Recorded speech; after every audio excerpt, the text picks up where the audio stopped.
Now? Okay, cool. Yeah. Got it. Yeah.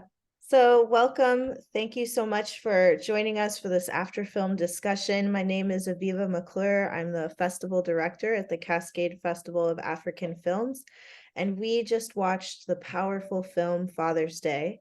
We're here with director Kivu Ruhorahoza, and it's such an honor to be here with you. Thank you so much for being here. Would you like to introduce yourself?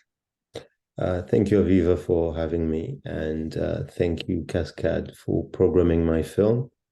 It's a real pleasure to finally show my work at this festival that's been around for quite a long time. So I'm very happy to be here, and thank you, Thank the audience, for watching my film.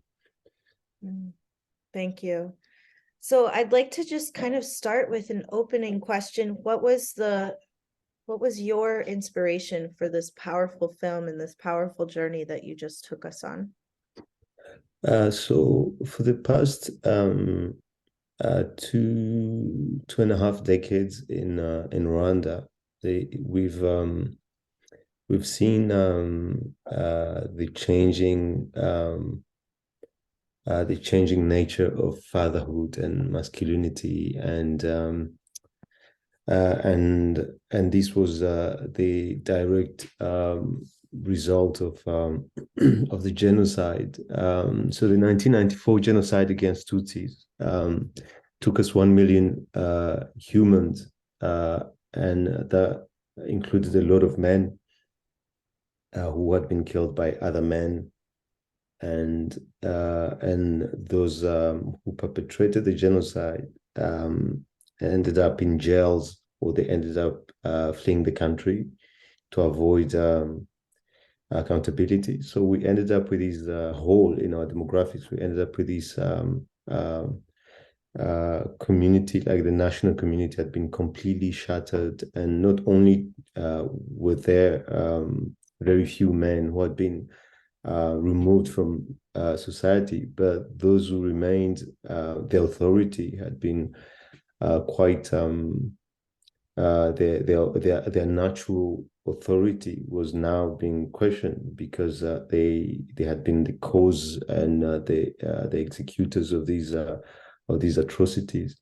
So all of a sudden we realized that there were many households being led by not just women, but also children who had survived the genocide, or whose parents had fled the country, whose male parents had fled the country. And then we started seeing women taking on these responsibilities that were not theirs for traditionally.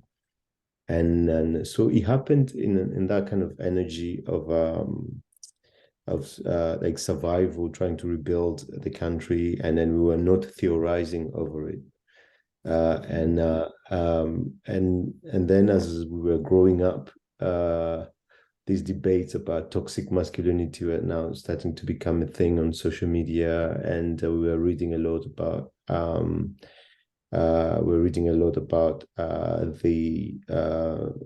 nature of manhood being redefined, and then those debates ended up in the Rwandan social media as well. And so it felt to me that it was the right moment to reflect on that using the medium of film, and I wanted to also pay sort of a tribute to people around me, or to acknowledge their own experiences, like young female friends who were struggling with fathers who had a murky past, married female friends who were feeling that they were in marriages with men who didn't have who were not playing captains in their couples as they had been told when they were when they were kids, or even young members of the community whose fathers were trying their best but just completely failing. And then but again, I wanted I wanted to make a film that was showing how Rwanda, contemporary Rwanda, is at a moment in its history where masculinity is being redefined, is going to be redefined, and we're doing a tabula rasa, and something beautiful will come out of it. Thus, the closing shot of the film. So it's not a bleak film. It's not a bleak story in my mind. Yeah. Oh, yes, that's so beautifully put. And as you're speaking, like my heart is just really, I feel I needed this conversation. And I think our audience needs to hear from you about this intention, because it gives me a revelation about some of the scenes that I saw, and the way that you captured the stories of these women who in some ways it sounds like are folks that you know in real life, and kind of capturing that in a snippet.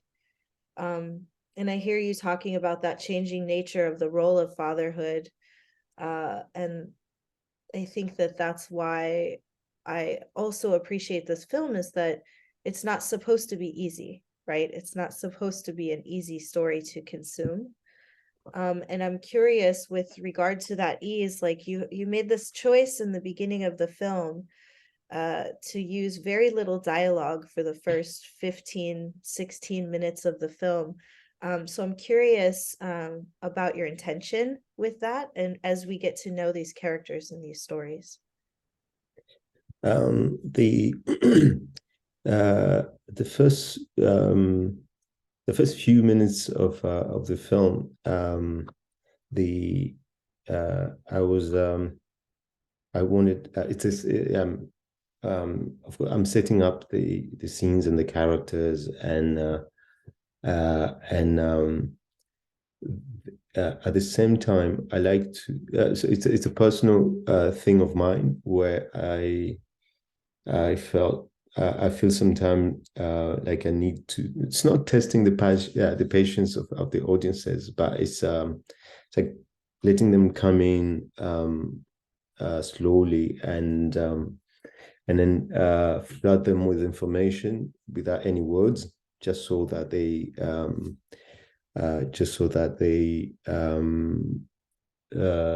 can quietly be settled, and then boom, and then I feel, yeah, it's a personal style of mine. But in this case, I wanted especially for the young boy and his father, um, uh, and then the young boy and the father, the wife and the husband, and the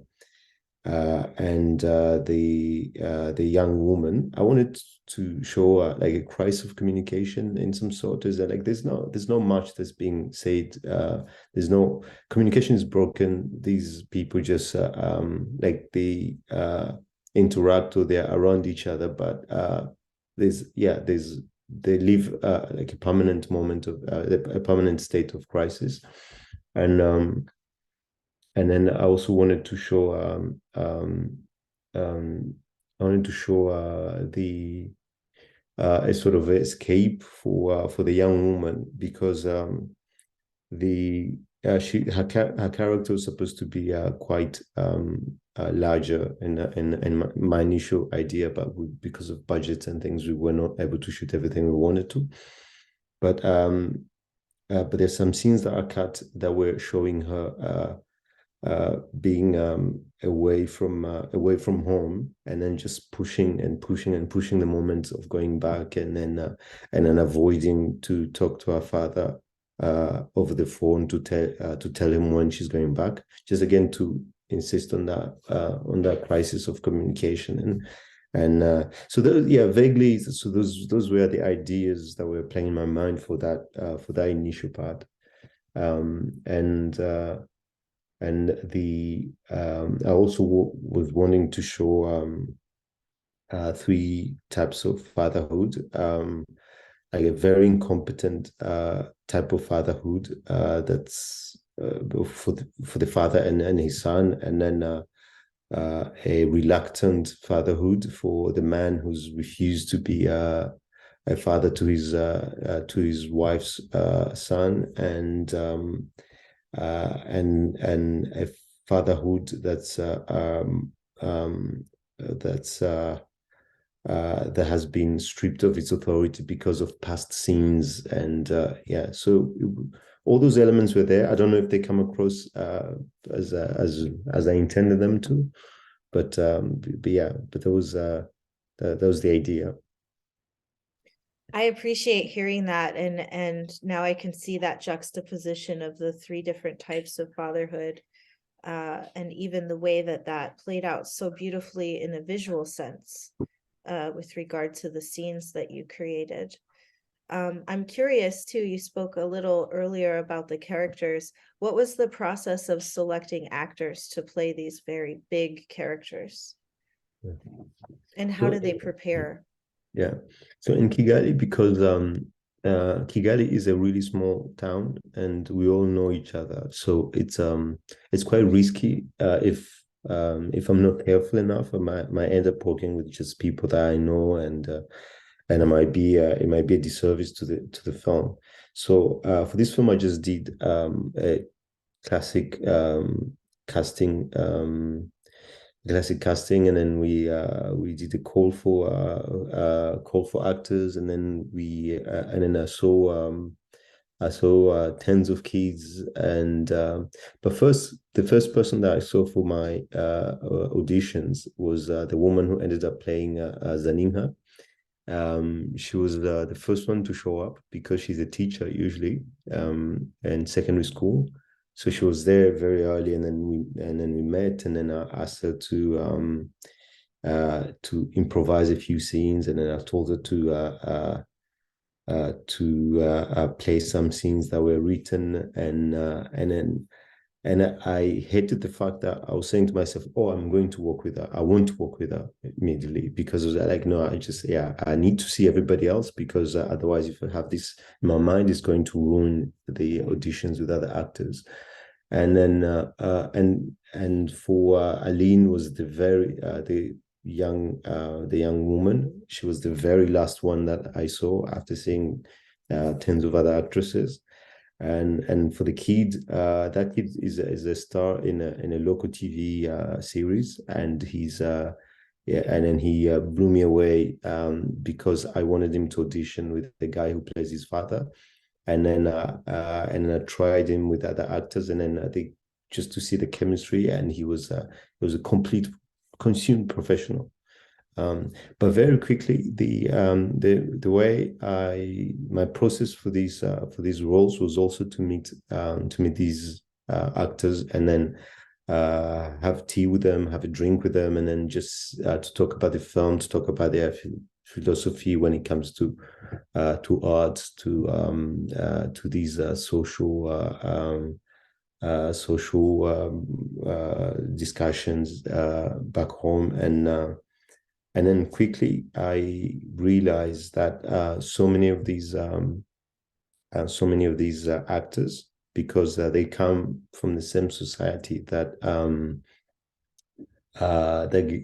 gave me the inspiration for the film, that all those issues in the film were so strongly reflected in their own lives, and it was because this is being recorded. Is it going to go online, or is it going to? It will go online and stay online, right? Because yes, within our film festival kind of bubble, yes. Okay, because I'm being careful to not divulge information that the actors wouldn't want me to about their personal lives. Yes. But the young woman, for example, I mean, she had been raised in an orphanage because her parents, I mean, had her, and then her father just gave her away, and then and the kid himself, we didn't know with whom to sign a contract because we couldn't find his own father, and it was his caretaker who was. So there were all these issues from our society that were like really reflected in the actors' lives, and then so after a few like sessions of getting to know each other, and it was. I could tell that we were on the same wavelength, and we were ready to shoot the film. And then I didn't want them to work like robots because so I didn't give them overly written dialogues. So I would tell them what I needed for each scene, and then we'd meet the day before, and then prepare for the scene, and then I use their own words because. Unfortunately, we tend to we think in Kinyarwanda, but we write in English or French, and then sometimes we write in French dialogues that are supposed to be performed in Kinyarwanda, and we end up translating them. So writing in English or French and translating into Kinyarwanda, and then it sounds odd. So for them to not be constrained, so we decided that we were going to. That we're going to decide what was important in every dialogue, and then that they would create the dialogue with their own words. Yes, and thanks for bringing up the language piece too. I just want to thank you for conducting this interview in English. I know that's a privilege for us on this end to be able to utilize a language that we're most comfortable with. So thank you. And I think that when you're speaking to the actors having these common experiences that transcended into their characters or into other counterparts in the film, I think that that's the same thread of that is what makes it so poignant as an audience member to pick up those pieces that are those common threads. This film is so real, and I felt really able to enter the experience of each of these characters, particularly for me, like on the female side of things. And with that, the topics being presented really challenging at times, can you talk about some of the most challenging moments for you as a director and how you approached them? So the first challenge was that we shot during COVID. So the film was supposed to be the production was supposed to come right after a workshop that me and my producing partner had organized for local young professionals. And then, but the moment we finished our workshop, when we wrapped our workshop, immediately we were hit with another lockdown. And then when we started shooting, at that time we were only allowed to. There was a curfew for I think 6 p.m. And then so in between like 7 a.m. when we started shooting to 6 p.m. There were very few good hours of the day for us to shoot, and there were those limitations of people we could have on set, and then the usual kind of paranoia of getting sick, because all of us had one or two people who had gone sick or died from COVID. So there was that a bit of paranoia on set, and then eventually COVID came, like with one actor who was tested positive, and then we had to shut down our production. And then but all those were technical issues for me, and the usual kind of like not enough funds, because everybody's doing three things. I've written, and I'm directing, and I'm shooting myself, and so that's a classic for any nascent film industry where people just need to work with what they have. But the most challenging things were really the actors, sometimes connecting with the material and finding themselves overwhelmed with emotions. And for example, at the moment we were shooting outside Kigali, and when we parked on the roadside, um, and um, Aline, who plays Mukobwa, the young woman, she saw kids who were like very young kids who were there on their own, and then who were just playing in like in mud, and it reminded her of our own experiences growing up in a village with our parents before she was sent to an orphanage, and then we spent like 5 6 hours trying to get back the Aline who could shoot the scene. So she was completely overwhelmed.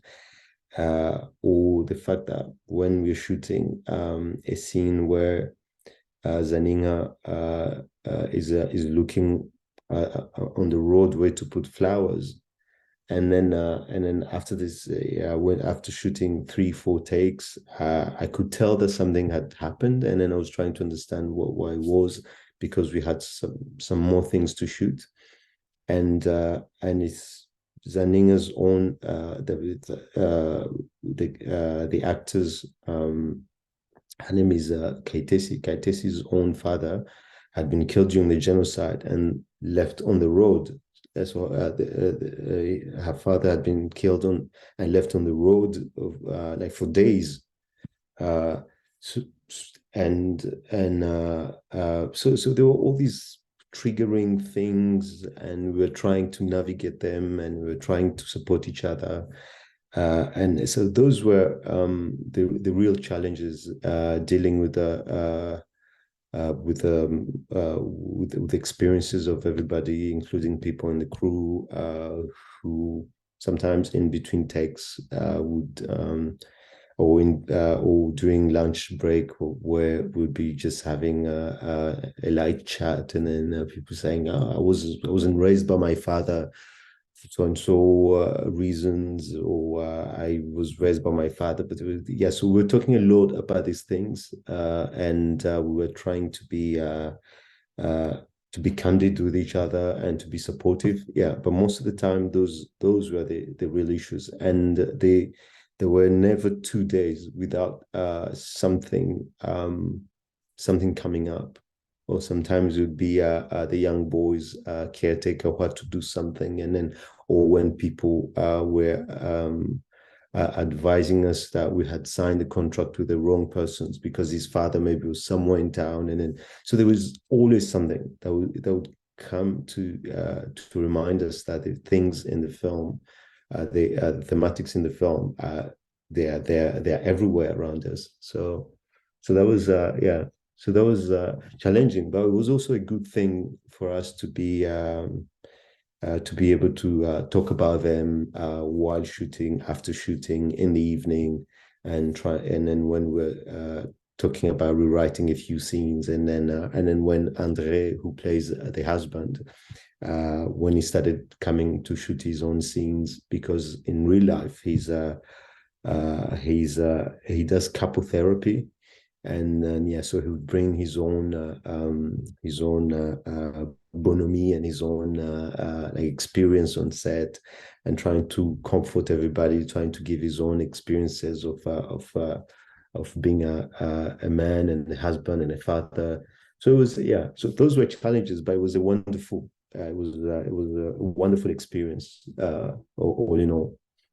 Yes. Oh, thank you so much for sharing. That's so deeply moving. And I think in similar ways, where I saw this intention with your film in the way that you opened, I also saw that intention with the way that you closed. And I think what you're bringing up now makes me think of the scene with the women laughing it out, you know, in a moment that seems, in some ways inappropriate to be laughing. But I myself has found myself in those situations where it's like, there's nothing really to do but laugh it out in this common experience, right? So uh, I think, I guess my question there is, what might you suggest to audiences in processing this film with each other? Like I said, we'll engage with you in this interview space, and then audience members will be able to speak to each other about the film. So I'm curious about that processing, or what other things you would like audience members to understand after watching the film. Um, that's a tough one. Huh? I mean, there are all these tiny moments in the film where there are all these tiny moments in the film uh, where I'm trying to communicate something. For instance, I mean, the beginning of the film and the beginning and the end of the film. I mean, the film starts with a lone boy and a stagnating body of water, which is brown. It looks dirty. I mean, that whole area is not appealing. It's not a place where a young boy should be on his own. And the film ends with water that is flowing and that is clean and then has flowers in it, and then there are kids who are being playful, who are being kids, really, boys who are being boys, and just having a good time, and then paradisiac kind of environment, and then who are benefiting from the the actions of these women further upstream. Is that what you say? Yeah. And who are benefiting from who are benefiting of the work of these repairers of society. And so I hope the audience discusses all these small moments in the film, because there's so many of them. So everything is intentional in the film. So there are all these little things here and there that I planted in the film, and then and I like to think that audiences will notice them, and that they will and that they will be able to fully grasp my cinematic language. But I also want them to be to I hope they find ways to connect a moment or a story or a subplot to their own experiences, and that it can be they can bring them comfort in some way, or it can I hope the film stays with them in a way that is not traumatic. Yeah, I hope. Yes. Yeah, and when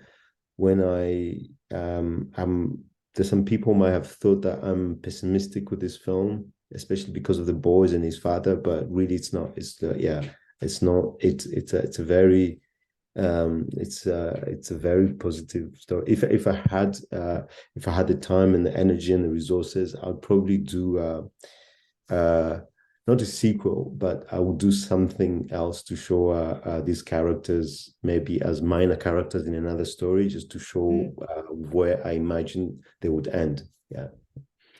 That's so interesting. I mean, that would be a really incredible journey. And if you make that film, we will show it at our film festival. So please Hope so. do Yeah.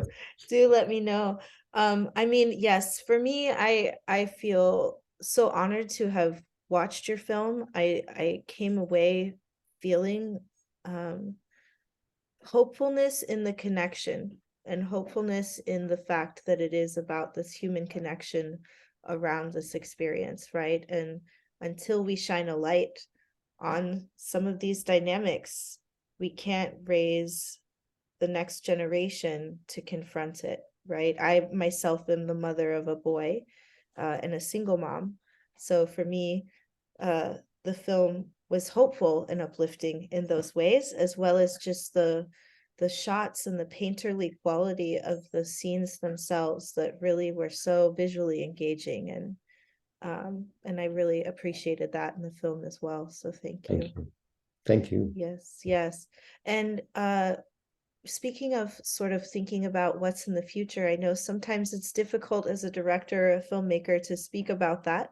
Do you have anything that you'd like us to kind of look out for in the future for you, so that I can, we can share with audiences where they might find you next? We were supposed to shoot a comedy at the end of 2022. Unfortunately, the finance fell through. So that's not it's not going to happen probably for a few years. But it was supposed to be a comedy about few characters who all lived in an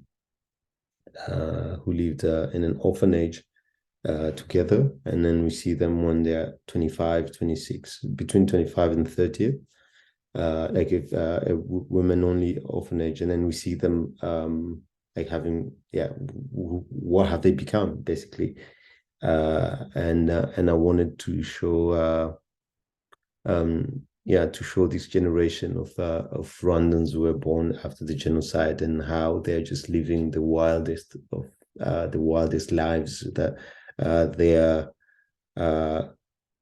departed parents who have never imagined. Yeah, yeah, So that, so that was supposed to be the film, and then so I don't know how we're going to make it. I hope we do, but I'm hoping to shoot in July. I hope to shoot a short-ish essay. So this one will be like a short essay on an imaginary animal that you find in Zanzibar. So so it's a film on cryptozoology, the science of imaginary animals. So but that one is going to be an essay. So it's not going to be it's going to be more of a hopefully not too pedantic, but that kind of work where I'm just reflecting on the nature of something that's a pure creation of a community's imagination. So that's so that one I hope is going to happen, because that one is it's not expensive to shoot. I can if I find a way to just get to Zanzibar, I'll shoot it in July, and then maybe by end of this year I'll have a cut to share. Awesome. And I know in July, I think, is when the film festival in Zanzibar is happening, the International Film Festival. Yes. So that's great, and we'll keep an eye out for that for sure. Kivu, thank you so much for joining us. This really has been a pleasure. Yeah, and hopefully next year I will come personally to the festival. Oh, that would be fantastic. We would love that. Yeah, thank you very much, Aviva. Thank you again. Have a good day.